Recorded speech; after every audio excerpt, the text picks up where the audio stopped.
મહારાષ્ટ્રની રાજનીતિને લઈને મોટા સમાચાર અત્યારે પ્રાપ્ત થઈ રહ્યા છે। એકનાથ શિંદેના સાંસદોએ મળવા માટે પ્રધાનમંત્રીનો સમય માંગ્યો છે। શિંદે શિવસેનાના પૂર્વ સાંસદો પણ દિલ્હીમાં હાજર છે। શિંદે જૂથના 4 સાંસદ અને 4 પૂર્વ સાંસદ પ્રધાનમંત્રી નરેન્દ્ર મોદી સાથે મુલાકાત કરશે। મહારાષ્ટ્રની રાજનીતિને લઈને અત્યારે સૌથી મોટા સમાચાર એટલા માટે કેમ કે મહાયુતિએ પ્રચંડ જીત મેળવી મહારાષ્ટ્ર વિધાનસભાની ચૂંટણીમાં। સવાલ હવે એ છે કે કોણ બનશે મુખ્યમંત્રી।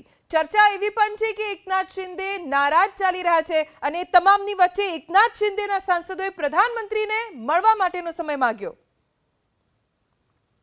તો એકનાથ શિંદે આજે મુખ્યમંત્રી પદેથી આપશે રાજીનામું। સવારે 11 વાગે શિંદે રાજ્યપાલને રાજીનામું સોંપશે અને બાદમાં નવી સરકારની રચના થશે। નારાજગીની ચર્ચા વચ્ચે એકનાથ શિંદે સોશિયલ મીડિયામાં પોસ્ટ કરી છે।